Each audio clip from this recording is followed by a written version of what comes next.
Welcome to the Psychology World podcast. I'm Connor Whiteley, bringing you psychology news, articles, and other interesting psychology-related articles. You can find the podcast notes and more interesting psychology-related things, and you can get your free 8 psychology book box set at connorwhiteley.net. Now let's get on to the show. Hi everyone, and welcome to episode 151 of the Psychology World podcast with me, Con Whiteley. And today's episode is on what is bibliotherapy and what is the case for it, or something along like that, like variation. I've not quite decided on the final title yet, but this is an absolute brilliant podcast episode. Because as the podcast host, I'm always trying to push the boundaries of what we look at, and sometimes I come across absolutely fascinating stuff. And I'm sure from my voice you can tell how I'm just flat out excited about this because it was such a brilliant podcast episode to actually research and look up, and I learned so much. And I really do think that this is, to be honest, this is actually quite about the opposite direction. Because in psychology, thankfully, we're always pushing forward, we're always looking at new technologies, etc. But this podcast episode actually teaches us never forget where we came from, and sometimes the older technologies are just as worth revisiting. So cannot recommend this great podcast episode enough. And it is Friday, the 20th of May 2022 as I record this. So moving on to the psychology news section, we're reading from the British Psychological Society Research Digest, and there's some really good ones here today as always.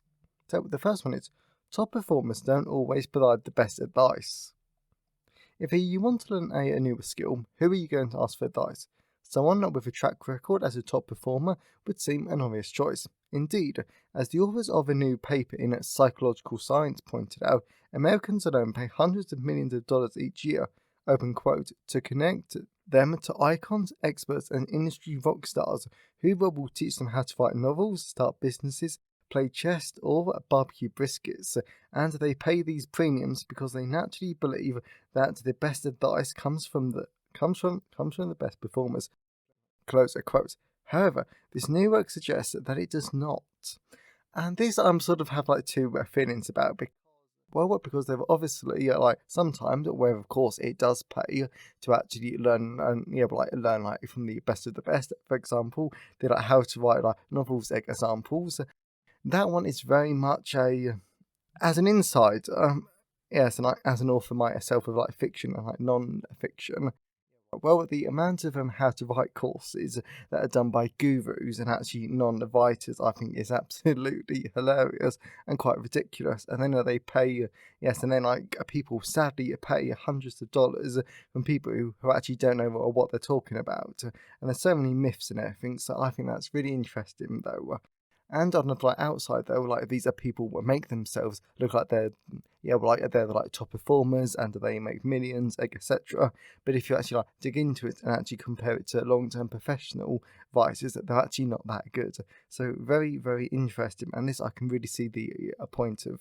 So I think that the sort of amendment to this is, is that just because someone has a track record doesn't actually mean it's a very strong or solid track record, though. It's just something to bear in mind. So the second one is, we tend to see our political opponents as stupid rather than evil. And you can tell by my laughs at how funny this is. If we have strong political leanings, it's likely that we'll have similarly strong feelings about our opponents. We might think they're misguided or stupid. We might consider them self-serving or selfish. Or, worse of all, we might believe that they're actually evil. A new study published in Personality and Social Psychology Bulletin explores this question. Do we think our opponents are evil or just stupid? Whilst the common understanding is that liberals see conservatives as evil and conservatives see liberals as stupid, the team finds that whatever our political affiliations, we're more likely to see the other as unintelligent than immoral. And yeah, I completely agree there, because of course I'm one of them, and for the sake of this podcast, I'm actually not going to say which side I'm on, but yeah, but I completely agree that, because the political opponents who don't share my point of views, I don't think that they're evil. Are they silly in my opinion? Definitely. And yeah, so So I really do see like where this is like coming from though. When like at the end of the day, we all just have our own opinions, and we need to respect it. And that's something that I'm very hot on though, because you might have a completely different political opinion like it to me, but that doesn't make you like a bad person. It just means that you have a different perspective, and I want to like respect that. And to be honest, I actually want to hear it. Well, because I'm always quite interested to hear that like where different people are coming from when it comes to politics. So, but the last one is parenting Instagram accounts can make mothers feel supported, but also less competent.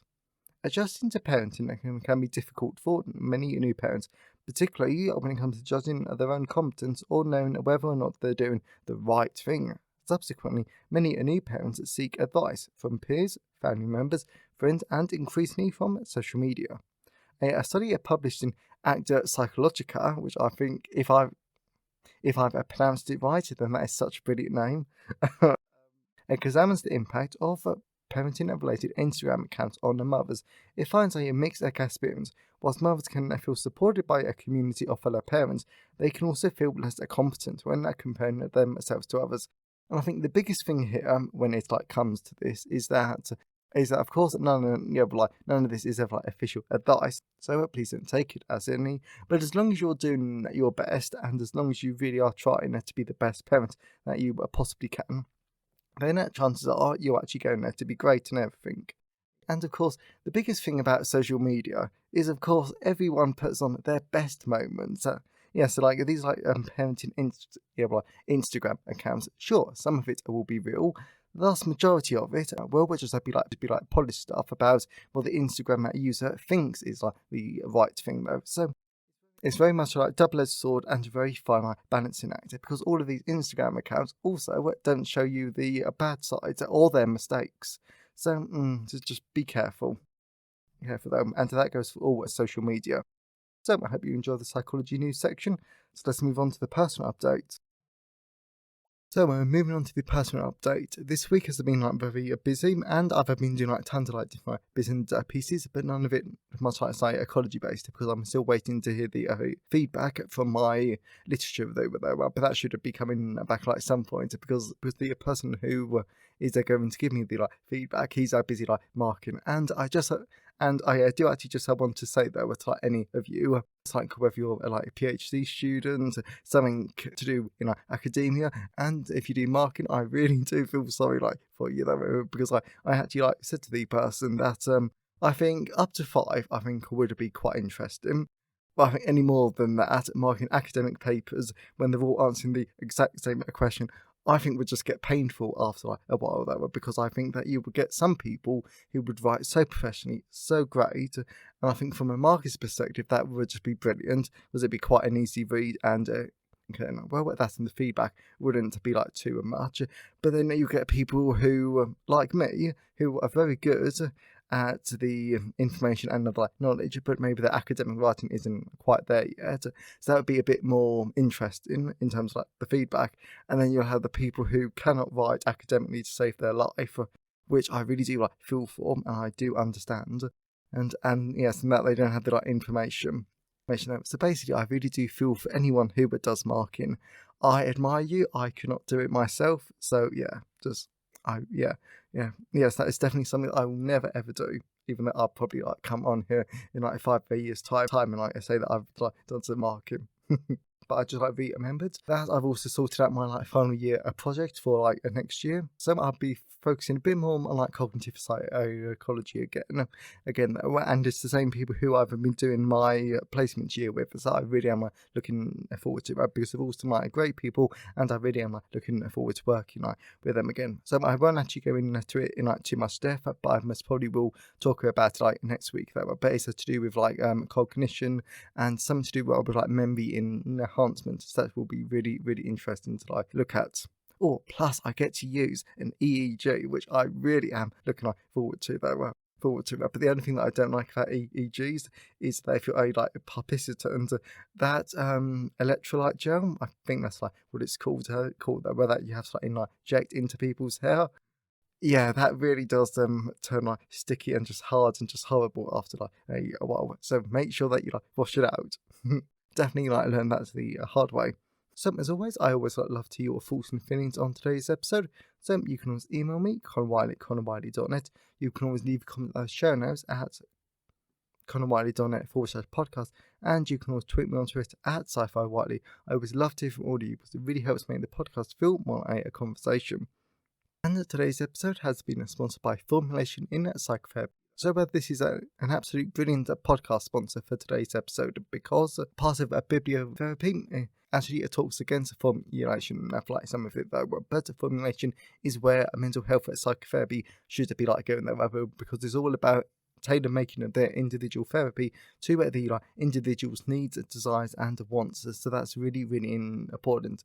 And if you're going into clinical psychology, then you absolutely have to understand what formulation is. So if you want a really easy to understand engaging book that actually goes into great depth about formulation in psychotherapy, then you've got to check out this absolutely brilliant book. So that's Formulation in Psychotherapy, available from all major ebook retailers, and you can get the paperback and hardback version from Amazon at your local bookstore or local library if you request it. But if you didn't want to buy a book, but you're still willing to give the podcast a bit one-time support, then you can buy me a coffee at buymeacoffee.com/ConnorWhiteley. So that's enough of the personal update. Let's move on to the content part of today's episode. So we're moving on to the content part of today's episode. So we're going to be looking at what is the case for bibliotherapy. So this is just such a brilliant episode though, but I'm actually just going to dive into it. This is just wow. So why even look at bibliotherapy? And before I explain what bibliotherapy is, I want to mention first why people are getting interested in exploring such an old approach to therapy.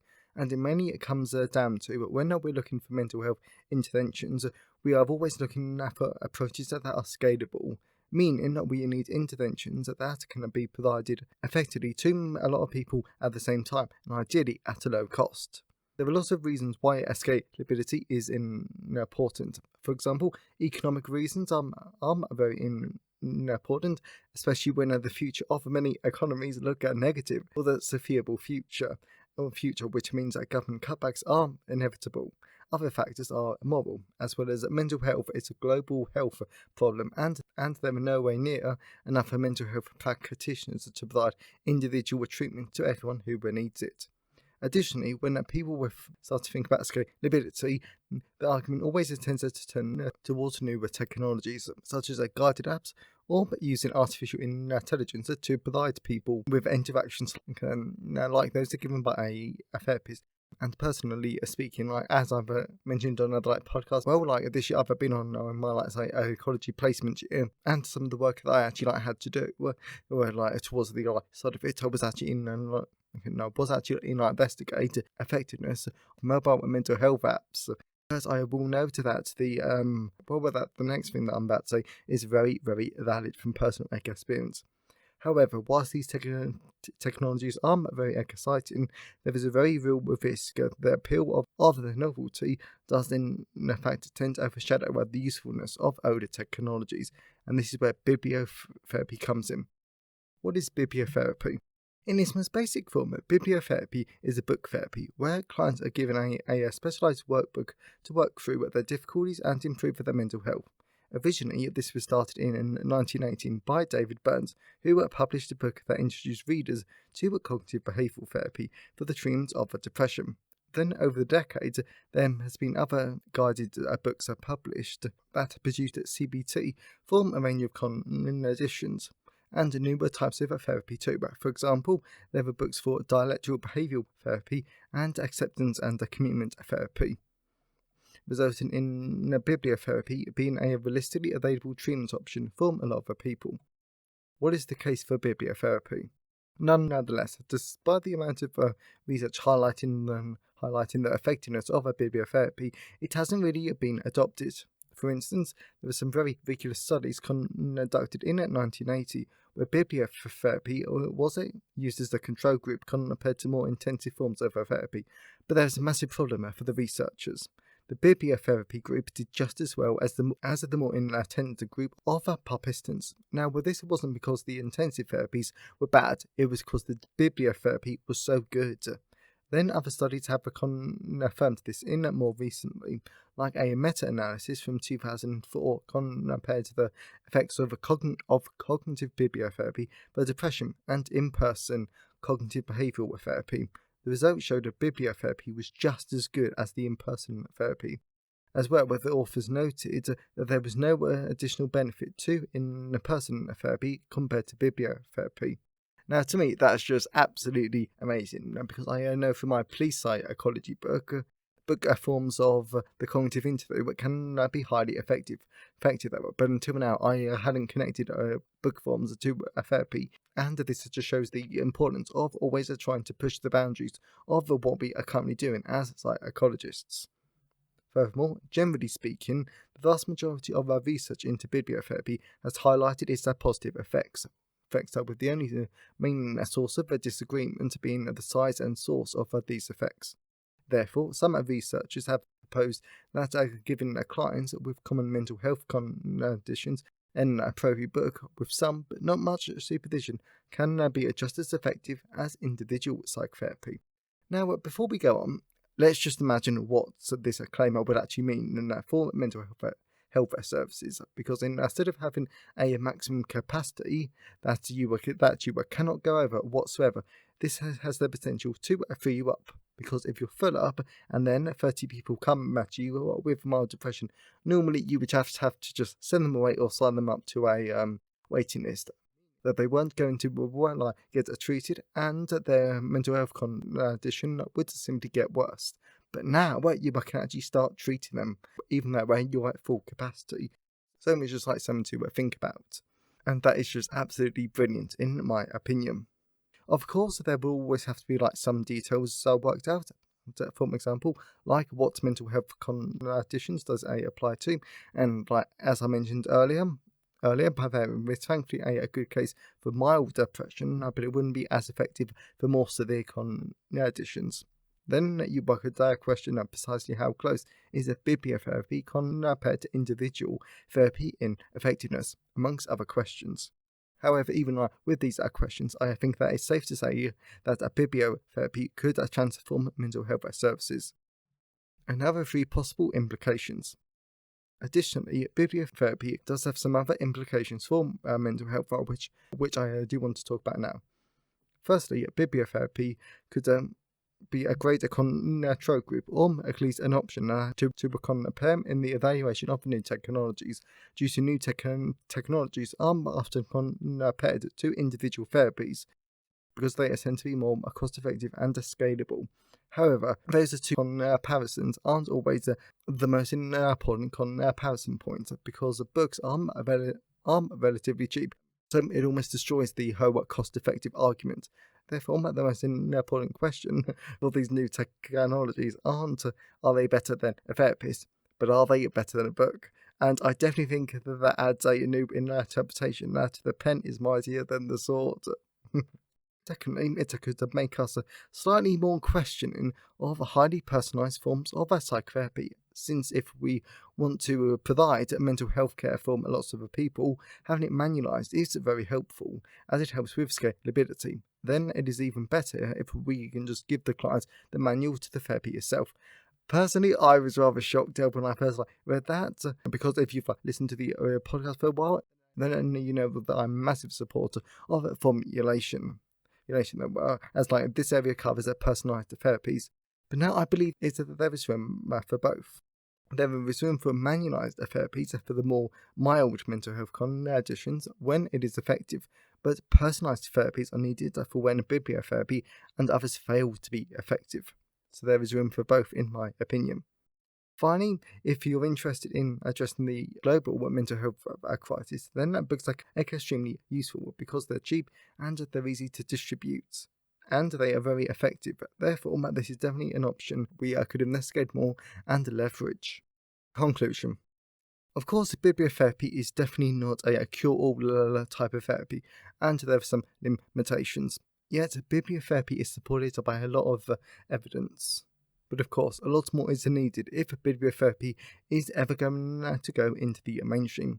As well as there is still the universality problem, That greatly limits bibliotherapy on the global stage.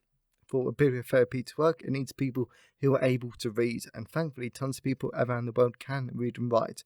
But the global literacy rate is only around 85%, and in most developing countries, where the therapy is needed most, it is closer to 60 to 70%.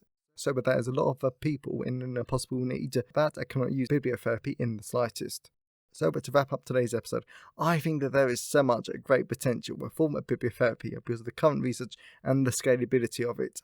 Bibliotherapy does have the potential to help tons of people who currently don't receive any type of treatment. So the future could be very bright indeed, especially if we look at both newer and older forms of technology. So I really hope that you enjoyed today's episode and that you got something out of it. I really did, and I really do enjoy looking at these newer forms of psychotherapy. If you know someone who would enjoy today's episode, then definitely share it with them. I'm always really grateful when you wonderful people help us spread the word about the podcast. And definitely check out Formulation in Psychotherapy. It's a great book that I cannot recommend enough. Available in all of the usual places. But if you do want to buy a book, then definitely check out Buy Me a Coffee at buymeacoffee.com/Conor Whiteley. So have a great day, everyone, and I'll see you next time. Thanks for listening today. I hope you enjoyed it. If you want to see the show notes, then please go to ConorWhiteley.net. And if you want a free 8-book psychology box set, then please go to ConorWhiteley.net. Have a great day, and I'll see you next time.